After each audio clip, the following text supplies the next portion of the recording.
Today is our anniversary, 11 years. The morning began as if nothing had changed, sunlight filtering through the blinds, the coffee maker humming quietly in the kitchen.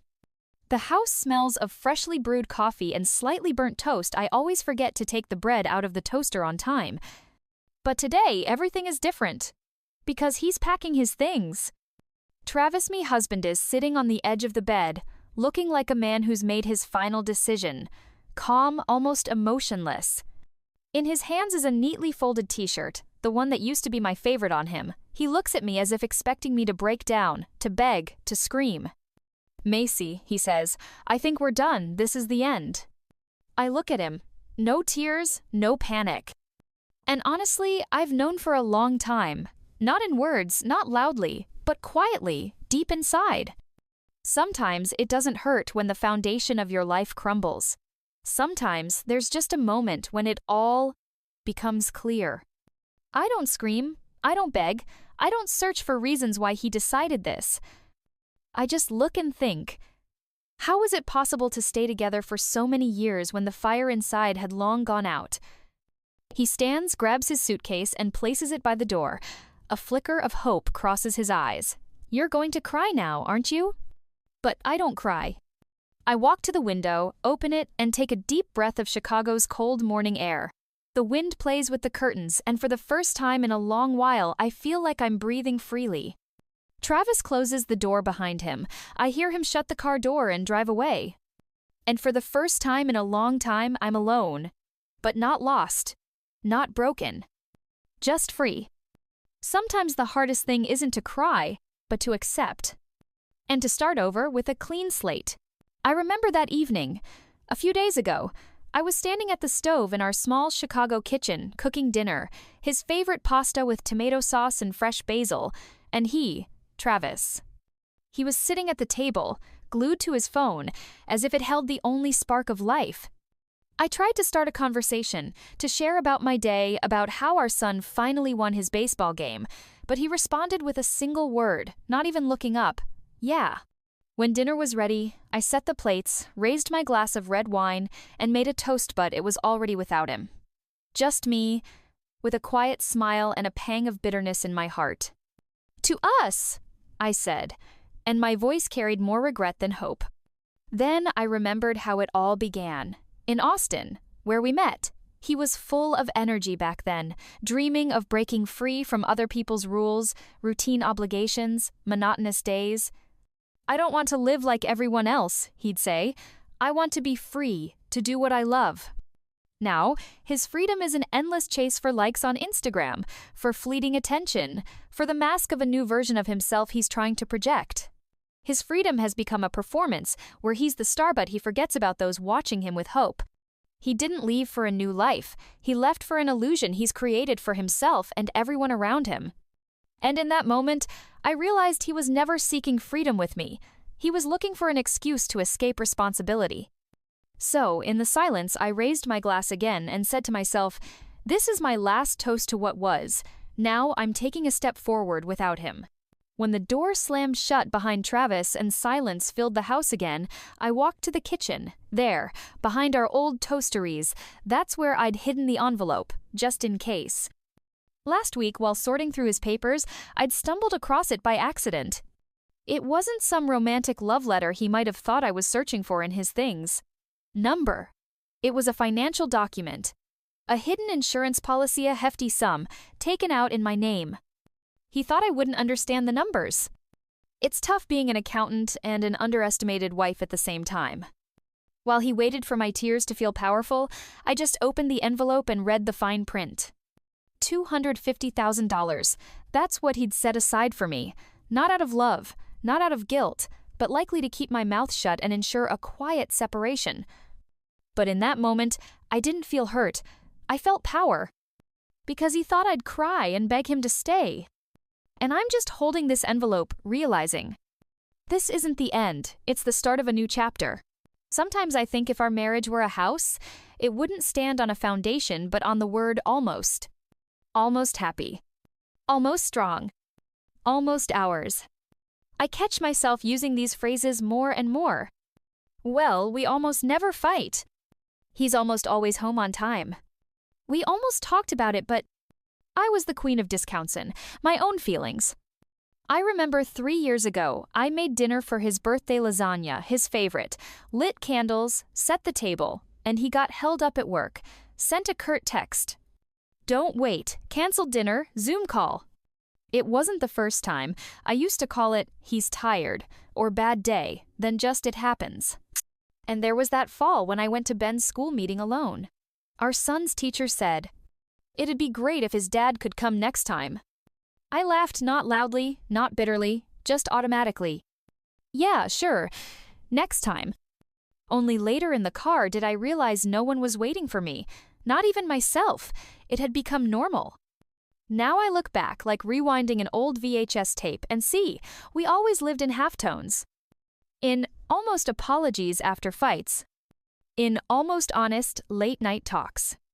In almost kisses in the morning when he rushed to work, not meeting my eyes. I, almost got used to it. Almost convinced myself this is how everyone lives. That if a marriage isn't perfect, it's just adult life. But adult life isn't fearing to admit you're lonely. It's not rejoicing because this time he at least remembered the anniversary, even if he didn't get a gift. I was his almost beloved. Almost his life partner. And it felt like almost a guest in my own marriage. Even the photos on the mantle reflected this almost life, everything seemingly in place, smiling, hugging, holding our son's hands. But inside emptiness, as if everyone in the frame just knew where to stand, but not why. Funny, but we didn't even really argue. I always thought a lack of conflict was a plus. Now I see it wasn't because we were so mature. It was because I stopped fighting for my I want. He didn't smash plates, didn't raise his voice. He just looked past me. And I learned to smile through, well, it's not that bad. I'm not saying it was all awful. There were good moments, trips to Wisconsin, Ben in the back seat, laughter, evenings when he held my hand and I thought, here it is, it's coming back. But it never did. Now that he's gone, I don't feel like a wall has collapsed, because that wall was never there. I just stopped pretending I'm comfortable living in a house where the wind blows through. A house built on almost. The next day, I got in the car and drove toward downtown Austin. I was wearing jeans, sneakers, and an old college hoodie, but in my bag was an envelope neatly sealed, like it was a love letter. Except it wasn't feelings inside. It was documents. A friend recommended the lawyer Sandra Martinez. They said she could outplay anyone in a courtroom without spilling a drop of her morning coffee. When I walked into her office, the first thing I noticed was her leopard print stilettos. The second her eyes, not warm, sharp. Sandra gestured for me to sit, opened her notebook, and asked without preamble, tell me what happened. I told her. About the morning. The suitcase. The we're done. And the envelope. She took it, pulled out the documents, and scanned them carefully but quickly, like someone who knows exactly where to look. A minute later, she looked up and smirked. Well, congratulations, he just signed your freedom, in black and white and gold. I blinked. What? Sandra laid the document on the table between us and traced a line with her red polished nail. This is his power of attorney for managing assets. Signed 6 months ago. Here's his signature. Here's the date. Here's the clause making you the sole manager of the joint investment account. And here he waives any claim to property acquired in your name, all notarized. I'm guessing he didn't read what he signed, or he did, but thought it was temporary. I sat up straighter. A tightness bloomed in my chest, not fear, but a quiet, unexpected strength. So that means... It means, Sandra cut in, we're not begging, we're planning. What followed was methodical, like a crisis command center. The plan wasn't about revenge. It was about protection. A strategy for survival. For keeping the house, for stability for my son, for peace in the future. Sandra typed, I watched the screen, feeling the ground slowly solidify beneath me. At one point, she paused, turned to me, and asked, do you want to punish him? I smiled. I want him to realize he didn't abandon me. He just made room for something real. Sandra smirked. Then we'll do this right. No drama, but with consequences. When I left her office, the air felt different.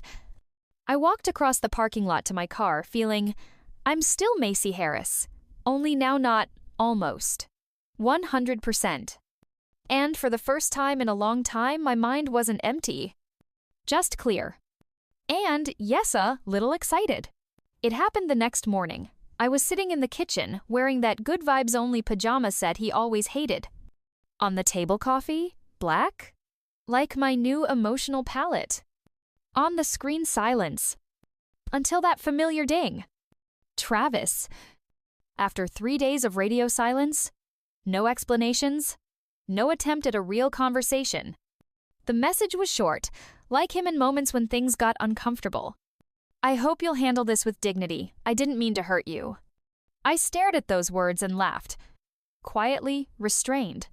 Almost with tenderness, the kind you feel looking at a mistake in a school essay. I didn't mean to hurt you. Classic. Straight out of the How to Leave Gracefully Without Leaving Your Comfort Zone playbook. No, he didn't mean to. He just wanted it to be convenient for him. For me to quietly sweep up the shards, tuck them away in a drawer, and not interfere with his new, authentic life.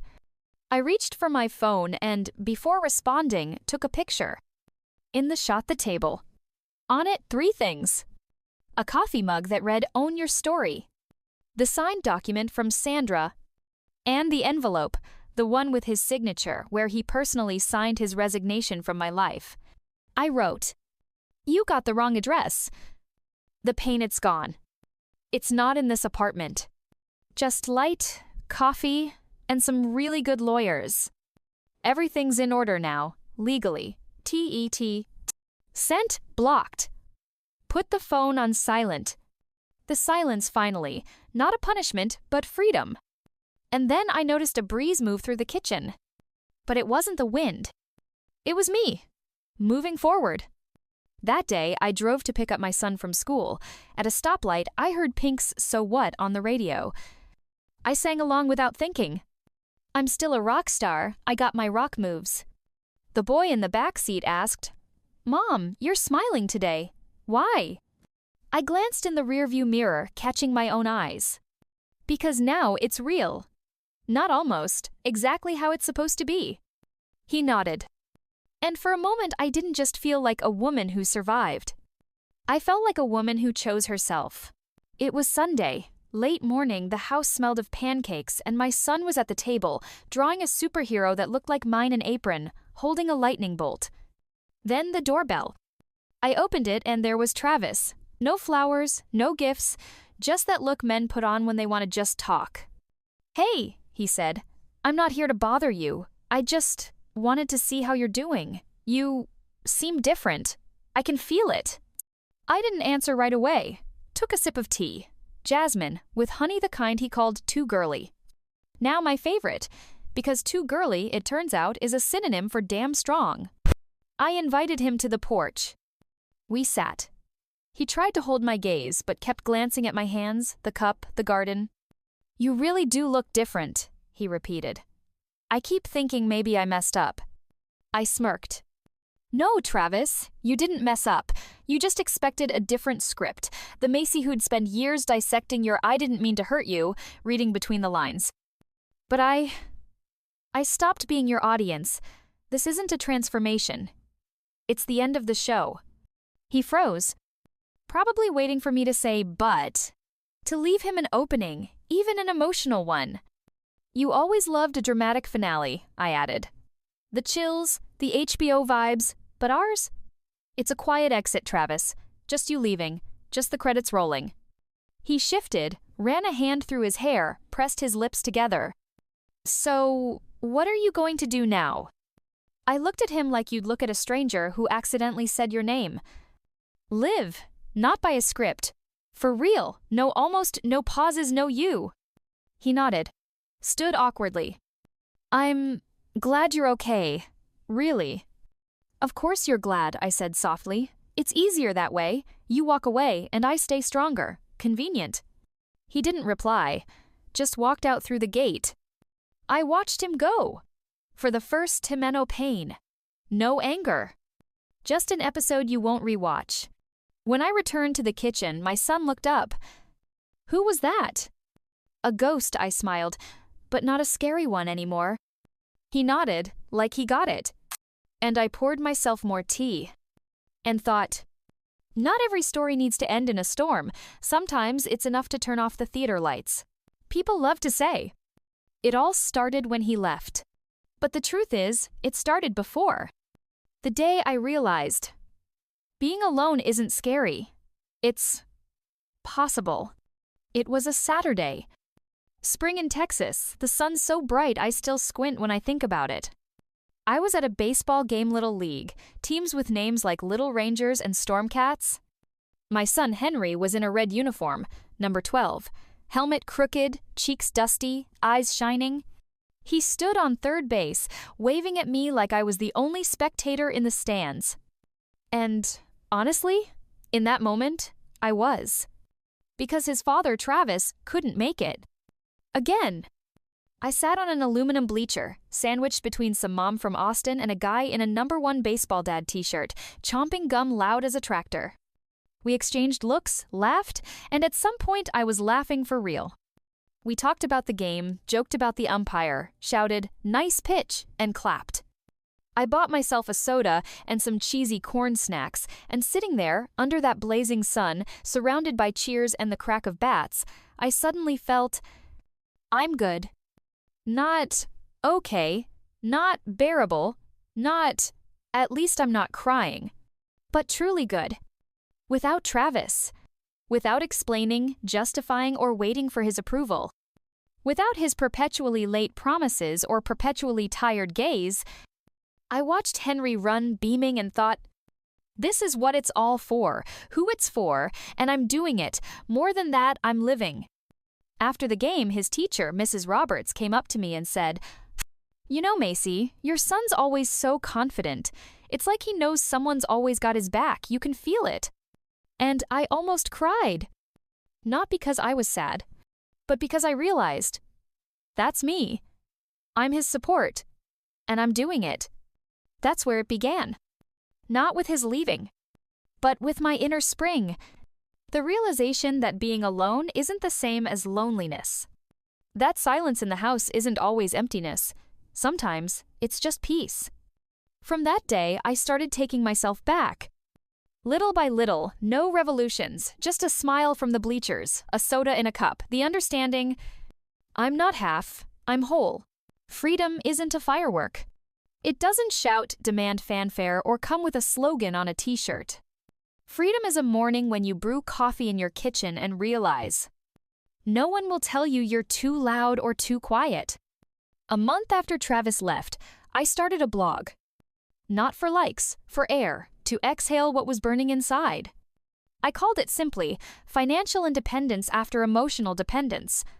Each word an anchor, a step on the bridge between what was and what will be. I wrote at night, after work, after helping Henry with homework. About opening a separate bank account. About managing credit when everything was in your husband's name. About tax deductions, monthly budgets, and what it feels like to not ask. But most importantly, I wrote about women learning to listen to themselves again. 2 weeks later, Jade from Philadelphia messaged me. I read your post. I'm planning to leave too. I don't know what to do, but now I know you can leave and survive. Then came a podcast. I was invited to Bold and Unbroken, where the host, Daniela, said, Macy, you didn't break a marriage. You built yourself. I went quiet. Because maybe I'd never heard someone capture it so perfectly. That evening, I opened my notebook. On the first page, over fragments of thoughts, I wrote, envelope, coffee, freedom. That's what my book will be called. About how one day you get an envelope, thinking it brings the end, but really, it hands you a ticket to a beginning. About how coffee at 7:45 a.m. isn't just a drink, but a symbol of silence without fear. About how freedom isn't the absence of pain. It's transforming that pain into something greater. Something that can ignite others.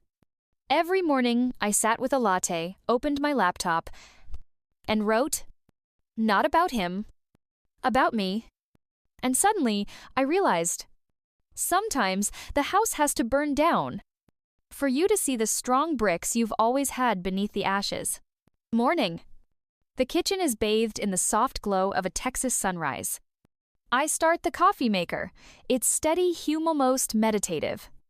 The humidity of a fresh morning, the smell of coffee, the warm light my new rituals. Henry walks in, quietly, as if afraid to disturb the fragile balance, but he grabs my hand and pulls me into a hug. I smile, and this moment is pure truth. A news alert flashes on my phone about some celebrity's messy divorce. People comment, dissect, divide the drama into pieces. I just shake my head, no judgment, no anger, just observing. My inner voice speaks. They think tears are the measure of love. But no. Sometimes the deepest love is choosing yourself. I open the envelope. In my hand's not just a piece of paper. A key to a new life. No drama, no games. I'm not crying anymore. I'm living. And that's real freedom.